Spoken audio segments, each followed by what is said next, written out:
इस धारावाहिक की पिछली कड़ियों में हमने अफगानिस्तान के तुर्की आक्रांता महमूद गजनवी द्वारा भारत की पश्चिमोत्तर सीमा पर स्थित हिंदू शाही राजवंश को पूर्णतः निर्मूल किए जाने की चर्चा की थी। महमूद गजनवी अब तक भारत के विरुद्ध कई अभियान कर चुका था और प्रत्येक अभियान में उसने अपने शैतानी दिमाग तथा शातिराना चालों का भरपूर उपयोग किया था। आगे बढ़ने से पहले हमें महमूद के शैतानी दिमाग से उपजी शातिराना चालों और भारत के तत्कालीन शासकों की मूर्खताओं की कुछ चर्चा करनी चाहिए। उस काल में भारत पर अभियान करना कोई आसान कार्य नहीं था, जबकि केवल पशु की पीठ ही मनुष्य के यातायात, परिवहन एवं संचार का एकमात्र साधन थी। अफगानिस्तान तथा भारत के बीच हिंदू कुश पर्वत स्थित था, जिसे लांघकर भारत में प्रवेश करना तथा पंजाब के पश्चिमोत्तर सीमा पर स्थित प्रबल हिंदू शाही राज्य से टक्कर लेना लगभग असंभव सी दिखने वाली बातें थीं, किंतु अपनी दृढ़ इच्छा शक्ति एवं राजनीतिक सूझबूझ के बल पर महमूद ने इसे सफलतापूर्वक कर दिखाया। निश्चित रूप से महमूद गजनवी की सामरिक एवं राजनीतिक सूझबूझ में धूर्तता एवं मक्कारी ने बड़ी भूमिका निभाई थी, किंतु भारतीय राजाओं की मूर्खताओं ने महमूद की बहुत सहायता की। महमूद ने खलीफा को भारत की अपार दौलत के सब्ज-बाग दिखाकर सुल्तान की पदवी प्राप्त की, जिसके बल पर वह उस काल के इस्लामिक जगत में उपेक्षित तुर्क सरदार के स्थान पर खलीफा का दायां हाथ कहलाने लगा तथा उसे भारत पर प्रारंभिक आक्रमणों के लिए अरबी एवं ईरानी सहायताएं मिल गईं। महमूद ने खलीफा से मिली सुल्तान की पदवी तथा भारत से मिले धन का उपयोग अपनी सेनाओं तथा सल्तनत के विस्तार में और भारत से कुफ्र मिटाने में किया। महमूद का पहला भारत अभियान हिंदू कुश की उपत्यकाओं में रहने वाले जनजातीय कबीलों के विरुद्ध था, ताकि भारत को जाने वाले आगे के रास्ते खुल जाएं। इस अभियान में महमूद को धन की प्राप्ति तो नहीं हुई, किंतु अब वह सिंधु नदी के मध्य उपजाऊ क्षेत्र में स्थित मुल्तान अथवा मूल स्थान तक आसानी से पहुंच सकता था। वस्तुतः मूल स्थान ही वह ताला था जिसके खुलने पर भारत के अपार स्वर्ण भंडारों को लूटा जा सकता था। मूल स्थान अथवा मुल्तान भारत के पश्चिमोत्तर भाग में स्थित पंजाब का एक महत्वपूर्ण शहर था। फारस की खाड़ी से लेकर पश्चिमी भारत के बीच चलने वाले व्यापारी काफिले मुल्तान से होकर निकलते थे। इस कारण इस नगर की आय बहुत अच्छी थी। मुल्तान का राजनीतिक, सांस्कृतिक एवं आर्थिक महत्व महमूद गजनवी को गजनी में चैन से नहीं बैठने देता था। मध्य एशिया से आए कुछ शिया लुटेरों ने 8वीं शताब्दी ईस्वी के बाद से ही मुल्तान के आसपास कई छोटे मोटे स्थायी डेरे बना लिए थे, जो इन व्यापारिक काफिलों से बलपूर्वक धन वसूला करते थे।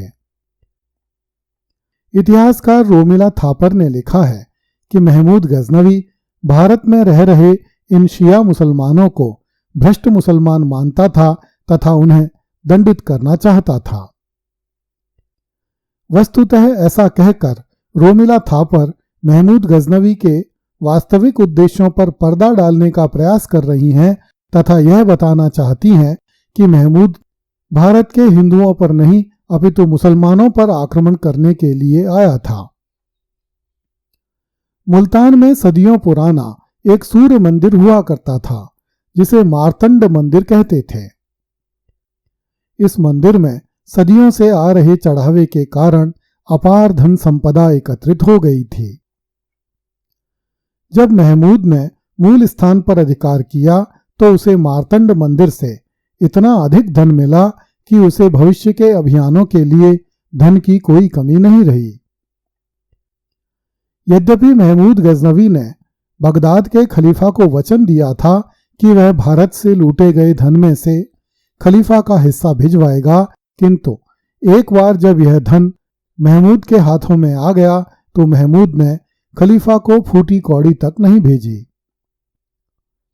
इस एक मंदिर से मिले धन से महमूद गजनवी के मस्तिष्क में यह बात भली भांति बैठ गई कि मूल स्थान से आरंभ होने वाली मंदिरों की यह श्रृंखला एक ओर तो पंजाब होते हुए भारत के उत्तर में स्थित कश्मीर तक तथा दूसरी ओर थार के मरुस्थल से होते हुए गुजरात तथा उससे आगे दक्खन के प्रदेशों तक मौजूद है, जिन्हें लूटने से महमूद को इतना धन मिल जाएगा कि वह संसार का सबसे धनी सुल्तान बन जाएगा। अफगानिस्तान की ओर से भारत के लिए सैनिक अभियानों का दरवाजा भी हिंदू कुश पर्वत के दर्रों से घुसकर मुल्तान होते हुए ही खुल सकता था। इन्हीं सब कारणों से पंजाब के हिंदू शाही राजा नहीं चाहते थे कि मूल स्थान अथवा मुल्तान पर अफगानी आक्रांताओं का शासन हो। इसलिए पंजाब के हिंदू शाही राजा भी लगातार महमूद से संघर्ष करते रहे और तब तक करते रहे जब तक कि हिंदू शाही राजवंश पूरी तरह नष्ट नहीं हो गया। आवश्यकता इस बात की थी कि महमूद गजनवी भारत के जिस उत्तर पश्चिमी दरवाजे को खोलने का प्रयास कर रहा था, भारत के सारे राजा मिलकर महमूद को नष्ट कर दें तथा भारत के उत्तर पश्चिमी दरवाजे को कसकर बंद कर दें। किंतु बड़ी बड़ी बातें करने वाले भारतीयों को कभी भी अपनी हीन अवस्था का भान नहीं हो पाता। स्वार्थी, चाटुकार और झूठे मंत्री शायद ही कभी अपने राजाओं को राष्ट्रहित की सलाह देते थे। जिस तरह उस काल के मंत्री और शासक अपने राज्य की सीमा से आगे नहीं सोच पाते थे, उसी प्रकार वे अपने वर्तमान समय से आगे भी नहीं सोच पाते थे। यही कारण था कि महमूद बार बार आता रहा और भारतीयों की गर्दन पर तलवार बजाता रहा और भारतीय राजा एक एक करके अपनी गर्दनें उसकी तलवार के नीचे धरते रहे। वे कभी एक हुए भी तो बड़े बेमन से, आधे अधूरे साधनों, हृदयों में छुपे कलुषों, अपनी वंश परंपराओं की झूठी कहानियों और सिर में भरी हुई घमंड भरी बातों के साथ एकत्रित हुए तथा सामान्यतः बिना कोई सफलता प्राप्त किए फिर से बिखर गए।